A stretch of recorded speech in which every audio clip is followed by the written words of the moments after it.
Muntu w'abantu katundu ka kusatu tuline Spice Diana akuyimbira ennyimba City Regular naye akayimba ko katukolera abakyala City Regular omanyi nti osanga marenda gausanga no mukadde joli yo mukadde tabakyala no it's ate omuntu ng'omukadde abange yaggwamu essuubi naye omusanga nga naye akugamba tali regular. A program muntu w'abantu tuline Hajara Namukwaya wetuwumulidde ng'otunyonnyola oba nkiyite bulumi oba embeera yaliwo olaba muzeeyi the original father wamuyise osabye emitwalo 8 giganye n'ebiri agenda tuula P7 n'omutwalo kyokka ne bana abalala maama omwamuyonsa omulala alina okutandika okusoma waakiri nasale biganye master plan ogamba tutunde ku by'omu nnyumba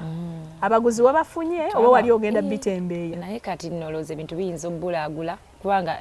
ekyenjawulo nti bagula lice TV tomanyi na bbeeyi yayo ne bajja kugamba bakwama emitwalo 8 so munnange nga tutuula nga tulinze emyezi kuba kati twalinayo ndowooza senga wafoomu gwe twali tumanyi yekka side ya stepfather waffe ate nga alina yabayi nansana tugezaako munoonyaako naga munnaye nange simanyi biki ngaye kati ekika ekitali kikyola kiweesiba ku bantu ne tumuvaako ne tugendako betwali tumanyiiko abatono abatata waffe abamuzeeyi waffe mama waffe era atulagirira kuba kati nga bwe mga nti ffe tetwabeerayo completely we just went back those emirundi ng'ebiri egyo wakati w'emyaka emingi kati natugamba mugende gye bayita gundi nenya taxi ne mutuuka twatuukawo ne batwekweka nti tebaliiwo ogwaddako nagamba mama nze sigenda kugendayo era saagenda muto wange yeyagenda naye era talina teyayambibwa yaddi teyayambibwa natukaba mugamba sengaawo gundi tebaliiwo you know. So nituuka ne mugamba mumanyi I guess now we are on our own tuyiye buyiya asobola omu candidate okutuula yes kubanga by then kyekyali ekikulu candidate ya at least avemu kyekive mu ddiiro ebyasinye wano bikitulabiraawo mune nga tutundawo bintu ebyasooka ndoza twasooka oba ntebe waka TV nga kekatukuuma kuba twabeeranga eyo nansana munde wansi temusoma temukola everyday mubeera abantu bakeera ne bavaawo ku mizigo ne balekawo mwezi ne gugwako gokubi kati landlord atuuka ajja abanje emyezi tuli 4 nga tumugamba buli kimu landlord oyo bambi yali kind yatusonyiwa emyezi egyo yagitusonyiwa kati nga kitusigaliza kusasula dduuka gye twajjanga bintu na kunoonya kati kwa nagamba mama tulekeraawo okwekubagiza kati tunoonye how do we start life munnange nga tukeera nga tugamba omanyi tulina kufuna wantu we tusobola ku affording ennyumba gye twali tubeeramu ndo ezaali mitwalo nga 3 it is a lot of money kati nga tujjako ennankula twasooka nga kasubi awo kasubi nga tutubulwawo ennyumba ne tudde enankulabye tunoonya amayumba awo olwo mufunyeewo ka capital kamwe mu bintu by'omu nnyumba tetunnaba bitunda naye tusooka kupimamu tulabe tunaasobola bo obulamu tunaabusobola bwe nankulaba ennyumba za ssente mmeka bwe tutunze ebintu bino tuyinza okufuna emyezi 3 oba egisooka kati ne tujja enankulabye tunoonya amayumba nga amayumba ga bbeeyi nono bbeeyi ki nga mitwalo 10 mitwalo 8 tunoonya ennyumba ya mitwalo 4 ku 3 at least kubanga otunulamu ebintu bye tulina mu nju nesene zituyinza okufunamu ati twagala kukola ka business at least we do something kati ennyumba ey'esatu kituukako namaanyi ne gakuggwa era ennyumba gye twafuna yali ya mitwalo 7 kakati nga tutegeera mitwalo 7 emyezi emeka emyezi 3 emitwalo 21 tuddayo enansana nga tutuuka nga tutandika okunoonya abagula ebintu nga tutunda entebe nga tutunda emifaliso nga tutunda fridge twagisigaza kubanga twamanya akabizinesi akayinza otandikirako ndowooza kutunda byakunywa. So fridge twasigazaamu fridge yokka mu bintu byonna n'omufaliso gumu ne TV oba ne TV mwamala ne mugitunda. Ate kati ennyumba kitwafuna nga terimu masanyalaze, temuli masanyalaze, temuli seminti, temuli yattaka like. So munange ne tutunda ebintu ebyo tujjamu emitwalo in total twalina emitwalo 45. Kulina okuvaako rent 21. Transport w'ebintu obijja Nansana okutuuka. Naye kati twalina bintu bingi kuba twajja nangoye zaffe na mufaliso. Naye Spice nkubamu akaseera omwana omuwala senior 2-3 oba ovubuse oba otandise okunyirira oli mu mbeera ey'obwavu abawala bekyawa mu myaka egyo obwavu alina obuntu bwe bwayagala oluusi obubeere buba butandise okujja oyagala bobutube simanya biki bu perfume ffe twasiganga bu Tony Montana, you know, there is a way you feel bunika obwakabi kati ate wabeerayo eri bamisita bababeere bayabalamuza wakikwasaganya ng'otya? Mu time eyo nali sinaba nnyo okugenda mu bintu ebyo kubanga we twabeera ne stepfather affe twali reserved nnyo engeri yali omusiraamu. Nze nga n'okwambala empale empanvu nga nkirabanga ekizibu nga ndabanga bannange ekivve nga neebika nyambala engoye ennene. Of course nga Ssaabasiraamu naye ngamba decent nnyo nga sagala kundaba mabeere bikinze mama wange yali yaŋŋamba negombako okola ku bbeere eryo nga neekweka kati nalinamu akantu k'okuba n'ensonyi nga ntya okwambala engoye. Era senior one I had my friend, she was called Christine. Mama yamugamba nyamba mugende munoonyeyo obugoye ayambaleko bulungi kubanga olugoye lwe nayambala ku welcome party yaffe natuuka nga abaana bambadde nga mpulira nswala. Nambala ekitengi nga kiwanvu bwe kiti nga kimbika paka wansi netekako ekitambaala byaba Nigeria miko nga ninga mama era ekifaananyi my worst picture nga abaana bambadde obuntu bambadde bulegingi simanya bu top dress nga nze ndi bwentyo. Ngera mama agamba oyo mukwano gwange bambi mutwale mufune ku bugoye kunkaka okwambala ezo engoye bwe zitezi revealing omubiri, you cannot believe it. So it took time for me okubeera nga ndi exposed nga njagala ebintu ebyo kubanga ate twatuuka ne time embeera gye twalimu obwongo bwange bwonna bwali ku ekyo bulowooza maama nabato bange ng'ate ndaba nzenze Savia. We don't have anyone else. So kati twagenda tuuke Nankulabye tandika ka business ako. It's a very busy place nga womanyi bantu banja bantu ab'enjawulo. So tekaawo ka fridge tandika okamula juice byebitu nga tuteekaawo nga tumanyi with time edduuka linaaba mufunayo obuntu ne likwatayo ne mwongeramuko tuka time nga sene zemukola tezemulya zemulya. It took time, a business neegaana okukula nga teri kiriwo kati ntandika oyiyayo tukole buki obuyinza okuleetawo ku busente. Tandika okwokya kasooli tandika okwokya bunyama, those small things ebetaga small capital of maybe 3,000. Kwokya obunyama nyama obwo sikyabimanyi naye by then ng'olina okikola kubanga nga kyekyangu. Ngera mama akeera n'agenda n'agula mu wino n'agula ennyama buwowoolo like maybe kilo nga 2-3 ne muzokya ne muto naye ngera mufunamu amagoba like 2,000 just to take you through the day. Ate kati nga omanya abaana ffe twabiryanga nga ne mubirya ne capital ne mumulya kati olumu mama nga n'agajja ku mulimu oba okukola tagalaba tagalina ayonsa endya ntono. Essuubi ly'okusoma olwo okyalirina oba waliviirako ddala? Kati okusoma olwo nkyabivuddeko because tewali kiddako. Tukyali awo kulaba nga at least stabilizinga nga tufuna ekyokulya. Naye time yatuuka era nga tulina okusoma. Kati nze ndi mu senior 3. Nga tulina onoonya essomero. Actually awo twali tugenderedde omwaka gugweddeko ndowooza gusomyeko ndowooza bitundu. Ngenda mu senior 4. Twamala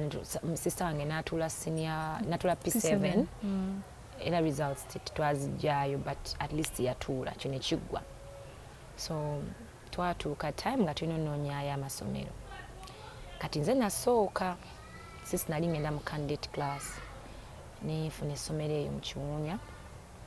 Our Lady of Fatima sente zisijjuka nezaali ntono nnyo sibajjawya n'emitwalo 10 naye kati ebizibu byawaka byonna ebikutuulidde ne byolaba ogenze ku ssomero obwongo wabukkakkanya otya? Era tewaali kukkakana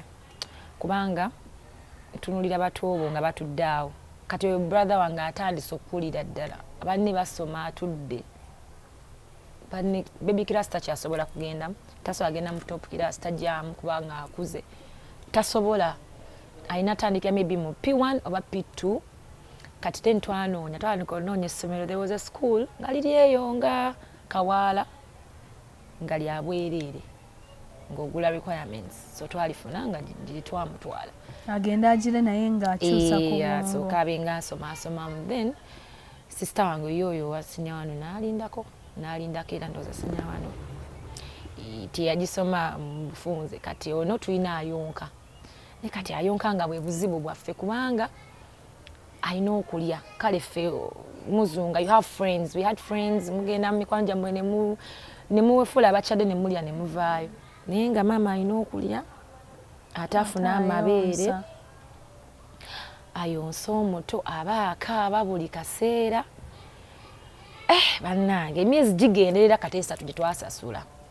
business ebawa 1,200 kyakulya era ffe twalyanga 200 every day like food we don't cook as such so nga tulina okuyiya mama wange n'afuna omulimu ng'alina omukyala nga we tubeera gwalongooseza ennyumba n'ayoza engoye n'amufumbira nga muwayo 2,000 kati ne tugira nga nako weekali awo so ng'olumu tusharinga olemba sisomye nengenda ne muyambako emirimu so she tried that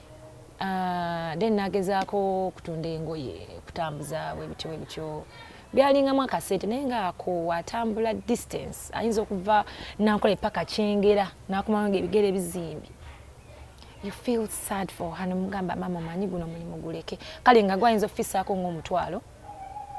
oba ogumu ekitundu oba akasanvu ate wano waba ayozezza engoye nalongoosa ennyumba nafumba 12 zeezo maybe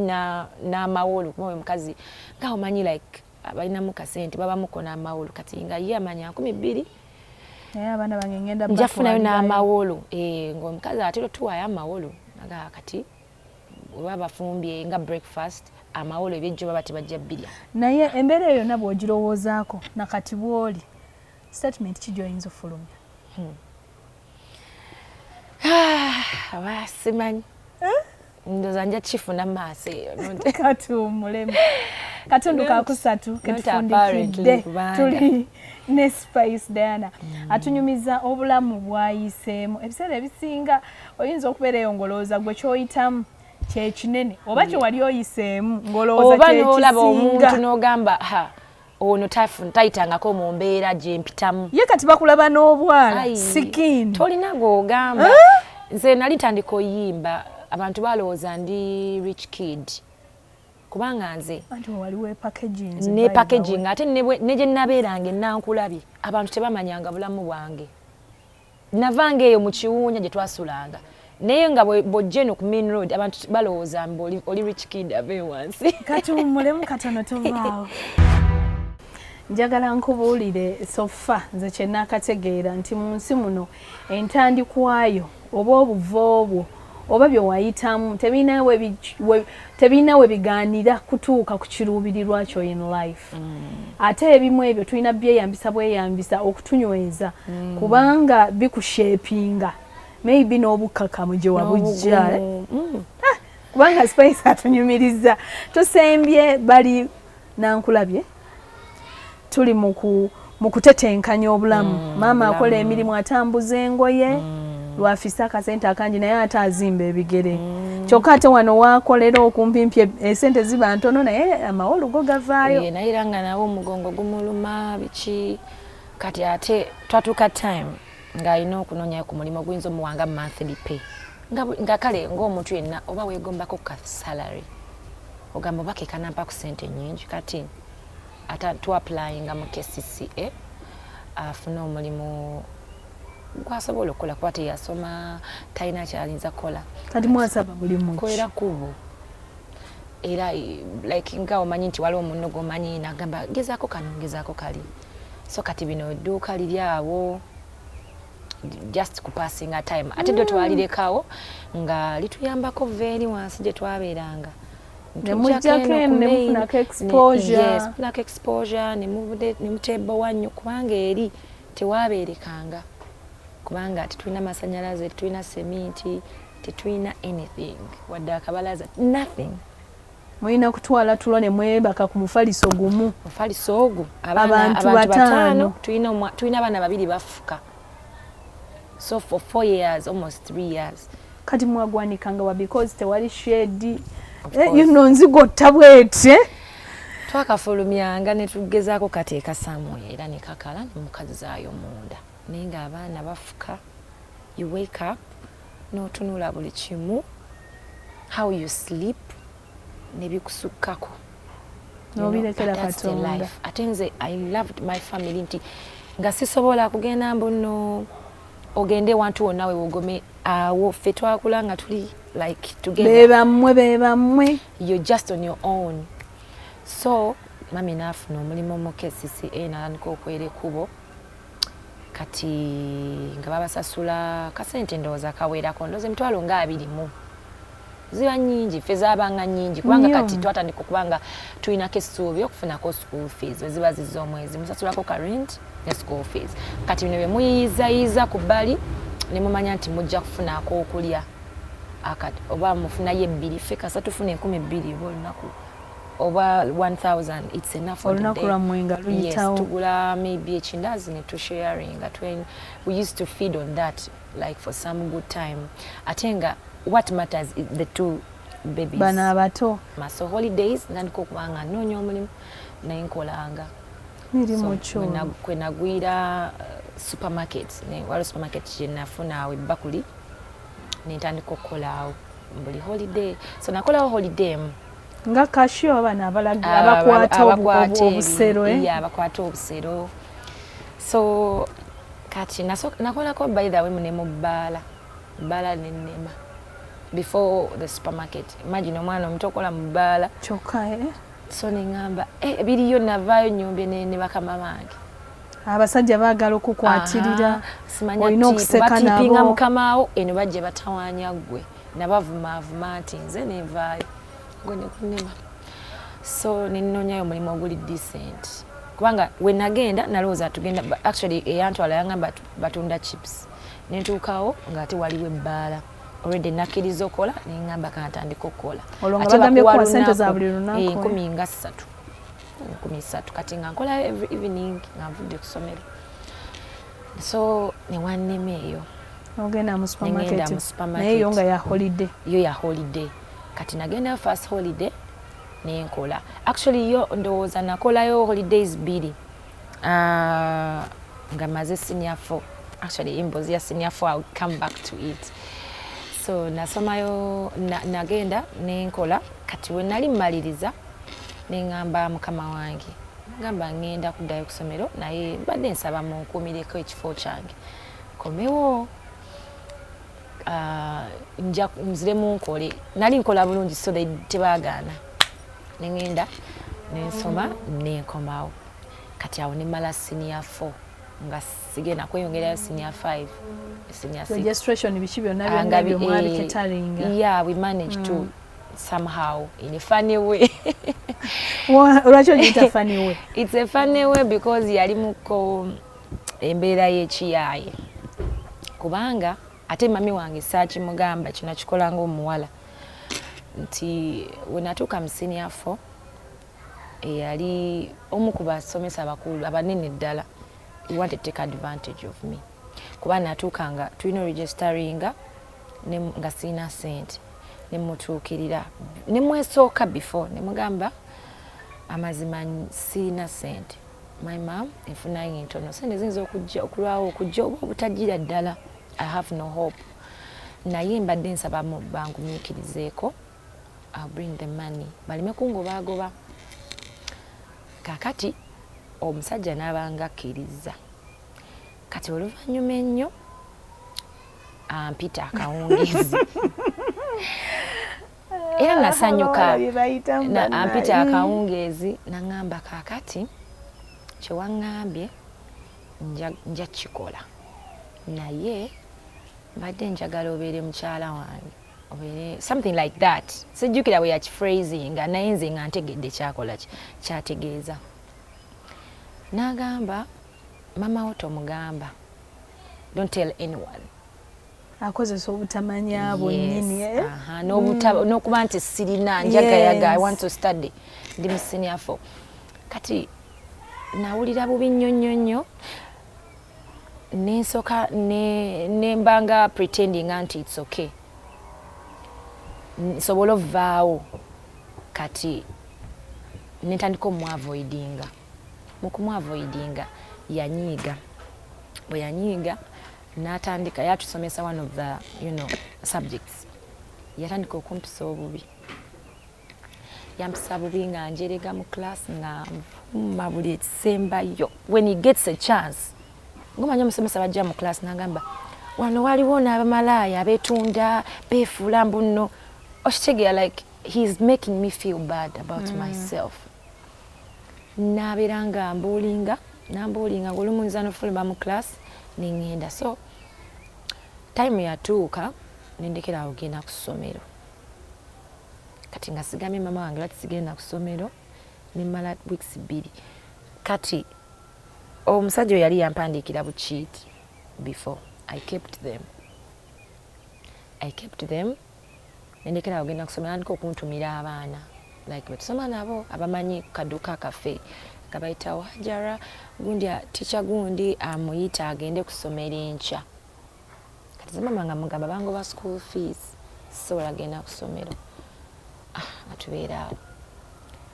kakati mama nga yebuuza wadde bagoba school fees nafunayo akasente naŋŋamba omanyi genda ku ssomero twalayo emitwalo ne bwe giba 5 tebasobola kugaana kuba ozza osoma kati nga muli agamba oba omwana kiki ngamba otagenda ku ssomero ngenda kola ki ngenda kwesitula ŋŋendeyo kati nga nzija ku luno najja ne ŋŋamba n'omusomesa ono nali mmaze okirowoozaako I had those cheats that he had written down. We had sponsors mwere ssomero twalina abazungu abajjanga nga balina abaana be baweerera kati yali yaŋŋamba mbi yaŋŋamba nti sigamba mama wange yaŋŋamba ekya school fees osomugamba nti nakufunira sponsor kati najja nga ndi mukambwe ne mugamba buno bukiite no si handwriting yo wawandikako ebiswaza ng'omuntu bwana wandika nga akusaba relationship omusajja yatya ne mugamba kati when you do not allow me sit for my exams ngenda kuloopayo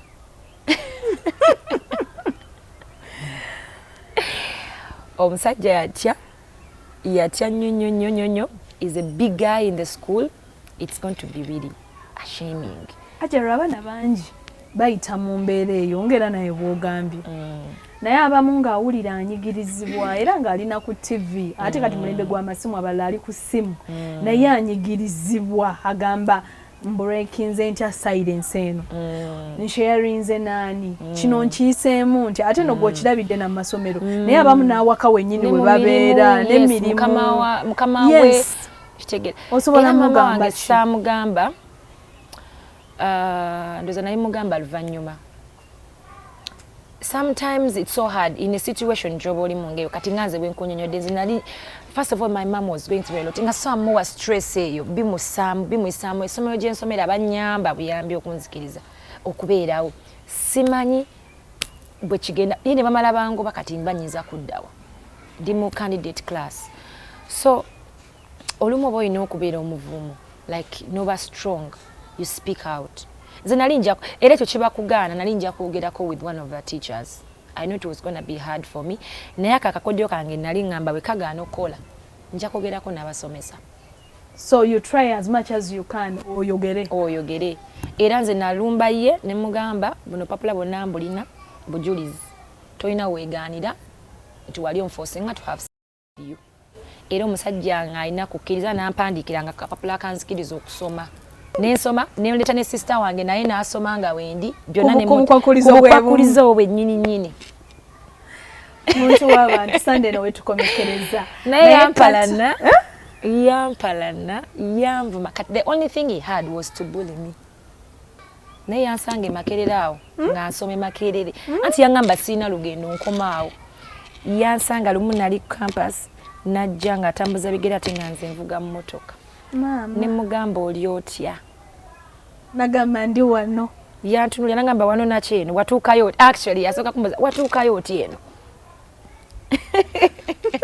sisobola kusukka waawo tubadde ne Hajara Namukwaya kyekitundu kye ekisoose ono ye Spice Diana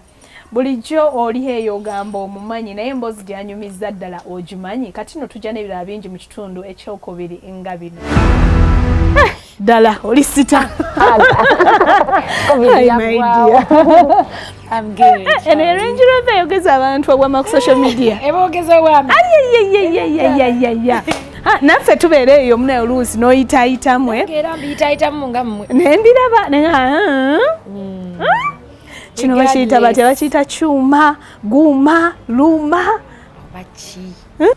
nze nkulidde mu bulamu bw'aba strangers nze nja kuyamba stranger gwensanze kubanga nze nkulidde emikono gy'aba strangers nze nkulidde mu bantu abatamanyi be bambeezezzaawo be banjagadde